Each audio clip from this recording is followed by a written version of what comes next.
UFC 318 takes place this weekend, and today we're going to be taking a closer look at the card. So, we're going to be talking about my most anticipated fight, an underrated banger on the card, a fight with a guaranteed finish, my underdog pick, and a prospect to watch on UFC 318.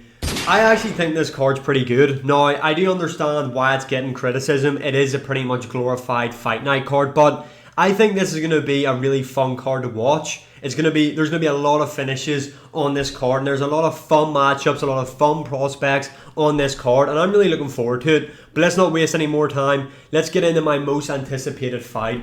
I know it's kind of obvious, but Max Holloway versus Dustin Poirier 3. I know a lot of people complaining about this trilogy, and I understand Dustin Poirier is 2-0 up on Max Holloway. I think a more fitting trilogy probably would have been Justin Gaethje versus Dustin Poirier, but I like this fight. I'm a big Max Holloway fan. I'm a big Dustin Poirier fan. Their second fight is one of my favourite fights of all time, and it was also super competitive. I know a lot of people look back at the highlights, and the key highlights are Dustin Poirier having the bigger moments. Just Max Holloway, especially early on, was struggling with the power of Dustin Poirier. But this time, it's a completely different fight. Max Holloway is a fully fledged lightweight now.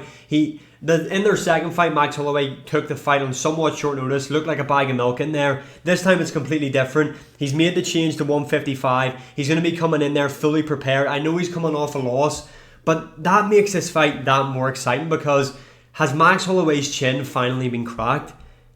We've seen this before. When a fighter with a really good chin gets knocked out, they're never really the same. And if Holloway isn't the same, he's going to get knocked out by Dustin Poirier. That's what makes this fight so incredibly interesting. Also, Dustin Poirier is going to look to go out on a shield, put a mega performance in his supposed retirement fight. Like I've said before, I think if Poirier beats Holloway, I think he might stay around. I'm just going to be honest. But I think Max Holloway is going to get it done this time. I think Max Holloway has really added some new stuff to his game. The fact he's a fully fledged lightweight now, I think will mean a lot more in this. I like Max Holloway's new body kicks that he's added to his game. I like his straight right hand to the body as well. We've seen him utilise that really well against Justin Gaethje. And they do have that opponent in common. Dustin Poirier was head kick KO'd by Gaethje. Max Holloway schooled him and then stopped him in the last second at UFC 300. But style make fights. This is a completely different stylistic matchup than what Holloway versus Gaethje was.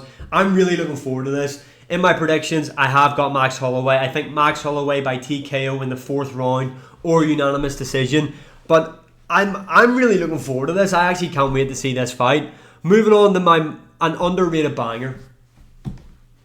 Now, people might be like, why the fuck is this fight here? It's going to be a fun fight. Dan Ige hits hard, extremely fun to watch at times, coming off a big win over Sean Woodson. He's tough, he's durable, he's never been submitted, he's never been KO'd. Patricio Pitbull, look, he's still my boy. I wanted to see Pitbull in the UFC forever. Obviously, Bellator GOAT has waited too long to cross over to the UFC, in my opinion. Didn't look good against Yair Rodriguez.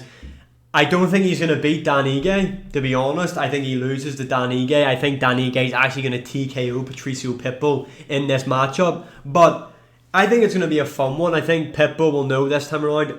Mustache hair in my mouth. Pitbull will know this time around that he can't be so inactive. And I think he is going to go for it in there against Dan Ige.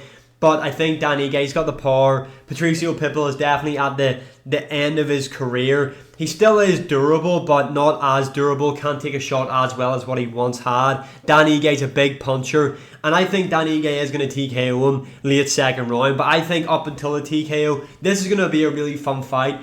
And it's kind of gone under the radar. I'm really looking forward to this fight. I think it is going to be a fun one. But like I said, Dan Ige is going to take this, in my opinion. I wish Pitbull crossed over to the UFC a lot earlier in his career. But hey, this is where we're at now. I actually can't see Pitbull winning this, just quickly, to be honest. I mean, Pitbull, good grappler, can crack as well. But Dan Ige's never been submitted. He's never been KO'd, TKO'd. And Pitbull doesn't have the output to overwhelm a Dan Ige and beat him by decision, and I don't see him controlling him on the mat with his grappling either.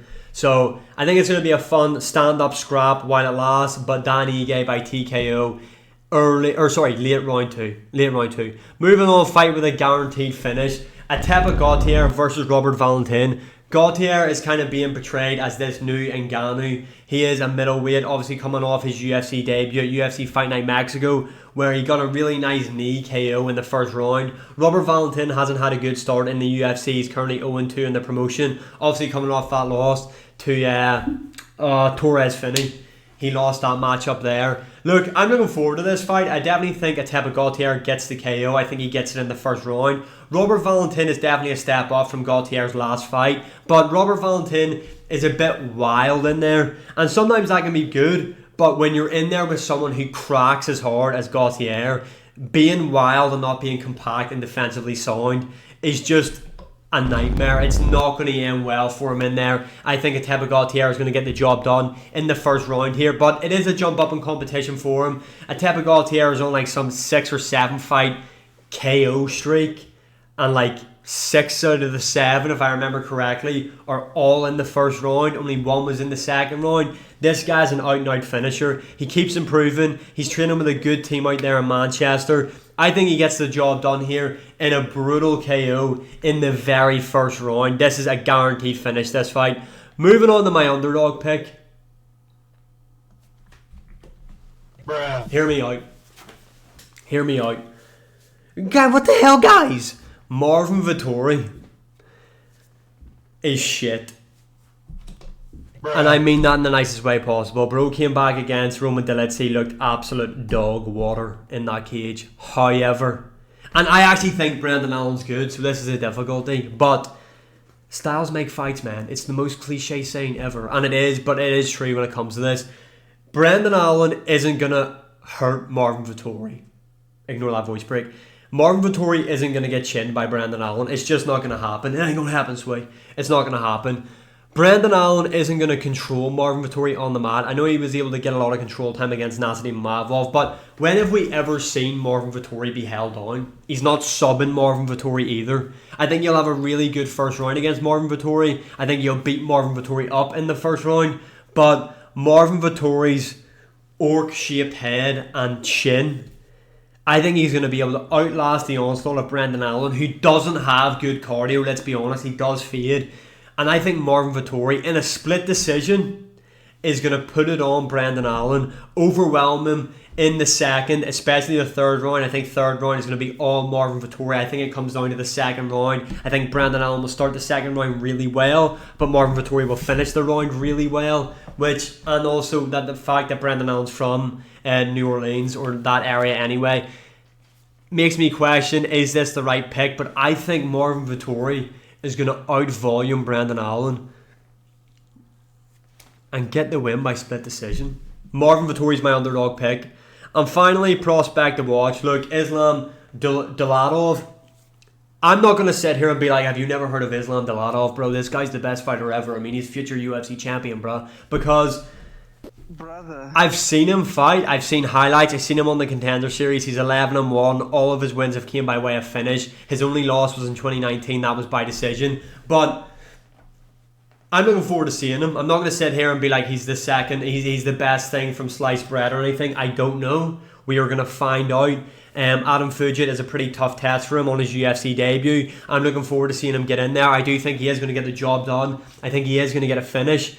And from what I've seen from his regional scene stuff and his Contender Series fight, I think he is going to be a problem and definitely one to watch. But we just don't know. How many times have we seen a prospect and been like, he's the one, he's the next champion, he's going to be a future UFC fucking top fiver, and then they end up moving like CM Punk. You know, this shit happens. I don't want to get my hopes up, but out of all the prospects on the card, he is definitely my one to watch. Let me know your opinions in the comments below. What are your predictions for UFC 318? And as always, like, share, subscribe, comment, all that good stuff. And I'll see you all again in the next one.